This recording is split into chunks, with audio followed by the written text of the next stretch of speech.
오늘 여러분 성경 읽으시면서 무슨 생각하셨어요? 그냥 읽으셨는가요? 성경 읽으시면서 어떻게 보면 굉장히 진부한 것 같아요. 지난 한 3주 전부터 계속해서 이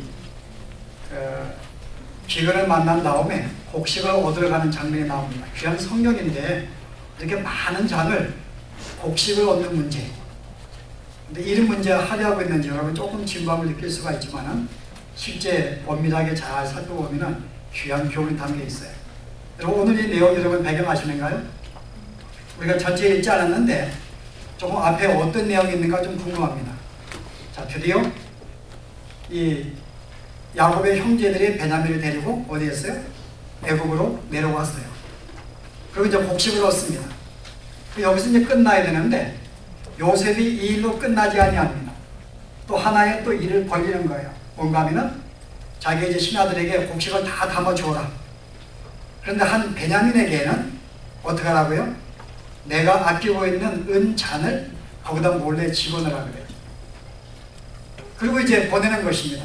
그다음 한참 이제 재밌게 신나게 가고 있는 중에 있는데 갑자기 요셉의 부하들이 쫓아오는 거예요. 그리고 하는 말이 뭐라 그래요? 우리가 너에게 선하게 대할거늘 너희가 어찌 이렇게 악하게 대할 수가 있느냐. 그랬더니 이제 이 야곱의 이 자녀들이 당황하는 것입니다. 아니 우리가 잘못한 게 없는데 지금 우리는 돈을 내고 곡식을 사가지고 갈 뿐인데 우리가 악으로 갚다니. 하는 말이 우리의 주인이 아끼는 은잔이 없어졌다는 거죠. 그래서 너희들 가운데 혹시 훔쳐간 자가 있을 것 같다. 그랬더니 이들이 뭐라 그래요? 무슨 말씀입니까? 우리가 이렇게 선한 우리가 은혜를 받았는데 우리가 더 들지 못할 망정 훔쳐가다니요. 그리고 우리가 실은 더 많은 돈도 가져오고 은도 가져왔는데 우리가 가져왔거늘 그걸 한두 개 가져가는 건 말이 안 됩니다. 만약에 우리가 가져간다면 뭐예요? 가져갔다면 형제 가운데 한 명이라도 뭐라 그래요? 성경을 읽어오셨군요. 그죠? 우리가 매장 한 장씩 가는데 아주 분명하게 이렇게 읽지 않은 걸 고백할 수가 있는가 그래? 그랬더니 만약에 우리 형제 가운데 한 명이라도 만약에 그 잔을 훔쳤다면 우리 모두가 우리가 요셉의 당신들의 종이 되겠습니다. 그 뒤져보았어요. 나왔을까 안 나왔을까요? 네, 첫째 번 쭉 뒤졌는데 안 나왔는데 마지막 베냐민의 가방에서 은잔이 나온 것입니다. 그랬더니 이제 이를 끌고 가는 거예요. 그랬더니 다른 형제들이 갈 수가 없는 거예요. 그 형제 다시금 보따리에 싸가지고 다시 요셉의 성으로 들어가서 다시 요셉의 집에 들어갑니다.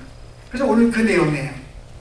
그 하는 말이 너희가 약속대로 훔쳐갔기 때문에 너희가 이 베냐민은 나의 종이 될 것이고 너희는 다 돌아가라는 것입니다. 평안하게 가라.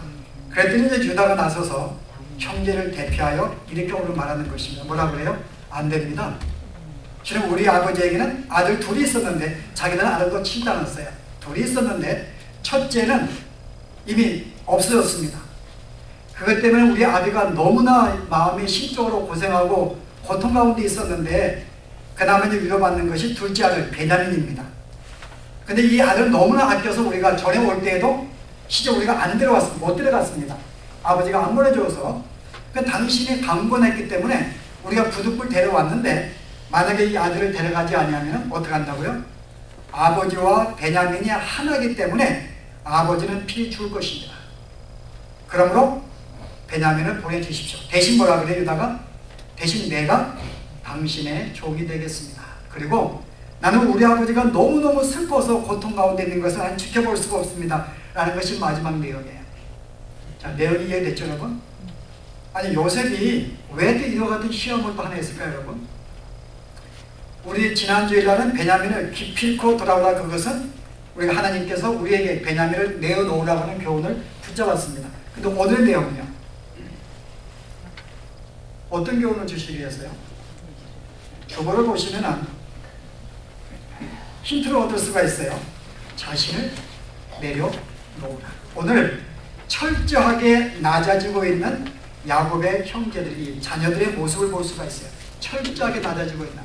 실제 기근을 만나서 애굽의 곡식을 얻으러 가는 것도 마음속에 실은 수치입니다. 하나님의 백성인데, 근데 거기에 가가지고 황당하게 거기 총리에게 또 모욕을 당하는 거야. 우리는 정탐꾼이 아니고 당당하게 곡식을 살아왔는데 정탐꾼이라고 오해를 받습니다. 그래서 이것은 누명을 벗기 위해서 정말 아버지가 그렇게 싫어하는 또 베냐민을 데리고 왔어요. 이것도 부족해서 결국은 물건을 훔치고 해가지고 결국은 노예로 삼겠다는 것입니다. 여러분 이 내용 보시면은 여러분 어떤 생각이 들어요? 하나님의 자녀들인데 어떻게 이렇게 하나님께서 좀 복 가운데 평탄하게 열어주시지, 어떻게 시작부터 끝까지 계속해서 이렇게 고통과 고생과 이런 절망 가운데 놓이게 만드는가? 실은 철저하게 지금 낮아지는 모습입니다. 이게 믿는 자의 모습이에요. 제가 왜 이 말씀을 드리는가 하면은 우리 성도들이 지금부터 생각을 바꿔야 할 관점이 하나 있습니다. 예수를 믿으면은 어떤 생각이 있어요? 무엇인가? 하나님의 축복으로 형통하게 될 것이다 라는 생각이 항상 여기에 잠겨 있습니다. 그리고 나는 내가 가진 꿈을 주 앞에 기도하면서 그것을 성취하려고 우리가 무진 예를 씁니다. 그리고 예를 쓰면은 하나님이 이 예를 쓴 것만큼 그 이상으로 갚으시고 축복하기를 내 마음속에 바라고 있어요.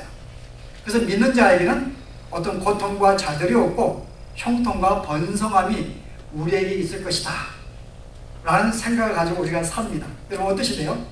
여러분 가운데 누구도 나는 망할 것이다 라고 생각하는 사람 아무도 없습니다. 나는 공부해도 학위를 받지 못할 것이고 학위를 받아도 교수가 못 될 것이고, 이렇게 아주 극단적인 생각하는 분 봤어요 여러분? 내가 만약에 교수가 되었는데 한 달 근무하다가 쫓겨난다든지 나에게는 기필코 이런 일이 생길 것이다 라고 생각하는 사람 아무도 없습니다. 왜냐하면 내가 수고한 것만큼 우리는 거둘 수 있고 또 거둬야 한다고 생각하고 또 하나님이 축복한다고 생각합니다. 그런데 오늘의 본문은 전혀 그런 내용이 아니에요. 믿는 자는 필히 가장 낮아지는, 정말 철저하게 굴욕을 당하고 비참함을 당하고 그들에게 굴복하는 이런 삶에 도달하게 됨을 오늘 우리에게 교훈하는 것입니다. 그래서 믿는 자들에게는 오히려 우리의 인생에 한두 번 정도는 내가 예상할 수 없었던 가장 낮은 자리에 내려놓을 수 있는 자리에 누구든지 가게 되어 있습니다. 여러분 가운데 혹시 아직 나는 그런 고통을 내가 맛보지 못했는데 그러면은 이제 준비하셔야 돼요. 준비하셔야 돼요. 뭐 20대, 30대는 뭐 아직은 뭘 모르니까는 이제 40대, 30대 후반부터 40대를 쓰면은 인생에 내가 예상하지 못했던 정말 감당하기 힘든 큰 위기를 만날 때가 있습니다. 또 만나야 되고 이것을 피해서 우리는 결코 신앙생활 할 수가 없습니다. 그럼 모든 성도들은 한두 번은 다 이 과정을 겪어야 돼요. 그래서 이제 40대가 되는데 아직 나는 지금 팔팔하다. 그러면 이제 준비하시면 돼요. 정말 그때는 여러분이 세상 포기하고 싶고 정말 자살하고 싶을 정도로 만인에게 내 죄가 드러나기도 하고 나의 문제가 드러나기도 하고 나의 모든 일이 꼬이게 되고 풀리지 않아서 정말 어떤 그 최대한의 어떤 갈등과 충돌 속에 좌절 속에 지내는 때가 여러분 있습니다. 혹시 60 이상 되신 분들은 혹시 경험을 하신지 모르겠어요. 정 교사님 경험을 하셨는지 이제 하고 있어요. 네, 하고 있는 중이랍니다. 아직 완전히 바닥에 떨어졌다 생각하신대요? 비슷하게 가는 것 같아요. 네. 아직도 조금은 이렇게 아직은 다 떨어진 게 아니에요. 떨어지면은 할 말이 없습니다. 정말 여러분이, 근데 이것은 하나님이 사랑하는 그의 성도들에게 허락하신 과정이라는 거죠. 여러분 이게 참 우리에게 아이러니한 것인데요. 여러분이 믿음의 여러분 신앙의 선배들을 보게 되면 여러분이 알고 있는 신앙의 인물 누가 있어요? 가장 굵직한 인물들. 모세는 아기로 태어나서 실은 애굽의 왕자로 출생했습니다. 정말 최고의 학문을 가졌고 똑똑하고, 그런데 그거 어느 순간에 어떻게 돼요? 예, 실은 왕위에서 쫓겨나고 도망가서 사막으로 도망갑니다. 그리고 광야에서 40년간 고통 가운데 지내요. 하루아침에 자기의 모든 신분이 다 몰락하고 만 것입니다. 자기의 삶을 이렇게 번창하라 생각했어요. 그래서 이스라엘 백성이 고통 중에 있는 거 보고 내가 저들의 메시아가 될 것이다 라고 결심할 정도로 자신감이 있었어요. 근데 한순간에 예상하지 못한 사건을 만나게 되고 40년간 광야에 처박힙니다.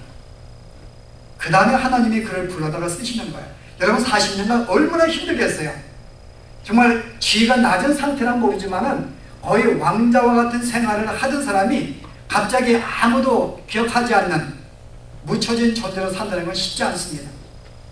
그런데 하나님이 40년간 광야의 학교에 집어넣고 어느 정도 그가 이제 뭔가 준비가 되었다 그럴 때 하나님이 그를 부르십니다. 또 누가 있을까요, 여러분? 우리가 지금 보고 있는 요셉. 요셉은 죄가 없어요. 아버지의 사랑을 받은 것밖에 없습니다. 그러나 그가 노예로 팔려가서 거의 17년 가까이 감옥에 들어가고 노예 생활을 합니다. 그러니까 하나님은 어느 정도 때가 되었기 때문에 그를 불러가지고 총리를 세우십니다. 또 여러분이 기억나는 인물 누가 있을까요? 존경하고 있는 인물. 다윗은 어떤가요, 여러분? 다윗도 어린 나이에 왕으로 하나님이 이미 안수지어서 임명을 받았어요. 하나님이 금방 왕으로 세우지 않습니다. 그동안 20년 가까이 어떻게 해요?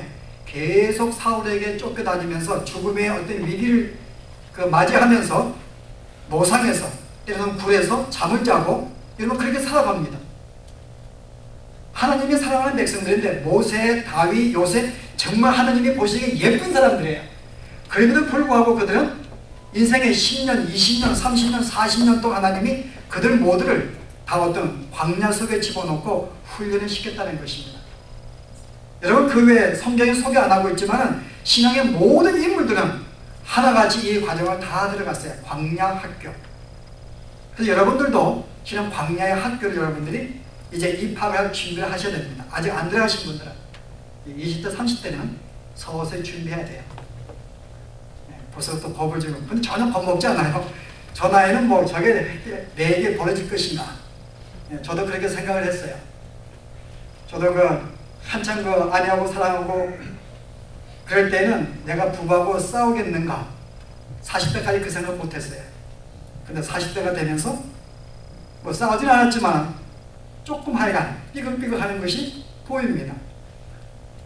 실은 젊을 때에는 죽음도 위기도 없고 삶에 내가 실패하는 것도 생각하지 않고 어떤 그런 걸 생각하지 않아요. 내가 꿈을 가지고 나가면 성취한다고 생각합니다. 그러나 오늘 성경의 모든 가르침은 결코 그렇지 않다는 것입니다. 하나님께서 그의 사랑하는 사람을 하나님의 복 주시기 위하여 그 전에 분명히 이런 어떤 광야 학교의 이런 낮아짐의 삶을 다 인도한다는 것입니다. 그래서 오늘 이 삶을 지금 보여주고 있는 거예요.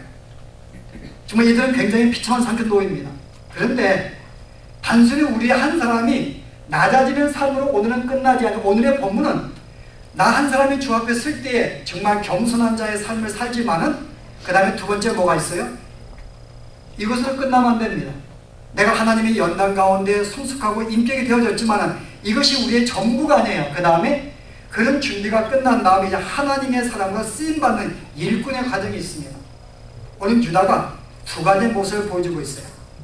하나는 철저하게 낮아져서 정말 그 요셉 총리 앞에서, 요셉인지 몰랐죠. 총리 앞에서 굴복하고 있는 철저하게 낮아진 모습이 있으면서도 또 하나는 형제를 대신해서 내 생명을 내어놓는 어떤 소명자의 모습도 우리에게 보여줍니다. 여러분 대단히 중요해요. 여러분 여러분이 살면서 내가 하나님의 백성으로 준비되는 것도 중요하지만 이것으로 끝나면 안 돼요. 이것이 준비된 자에게는 그 다음에 하나님께 쓰임받는 소명의 과정이 있습니다. 여러분들이 만약에 주 앞에 쓰임받고 여러분이 쓰임받기 전에 준비가 되지 않으면 우리는 쓰임받는 것은 생각할 수가 없습니다. 그래서 오늘의 이 과정은 준비와 쓰임받는 거예요. 여러분은 지금 이 신앙생활 하면서 내 마음속에 내가 열심히 주 앞에 온전한 백성으로 살아야지 소원합니다. 그래서 온전해지려고 예를 쓰지만 훈련받기 원하지만 그 다음에 과정을 생각하지 못해요. 쓰임받는 것. 근데 많은 성도들이 쓰임받기도 전에 준비도 안 되고 많이 죽는 수가 있어요. 이 말씀에 도전을 받지 못하면요. 그럼 한 가지 질문을 하겠는데요. 왜 하나님께서 우리에게 이런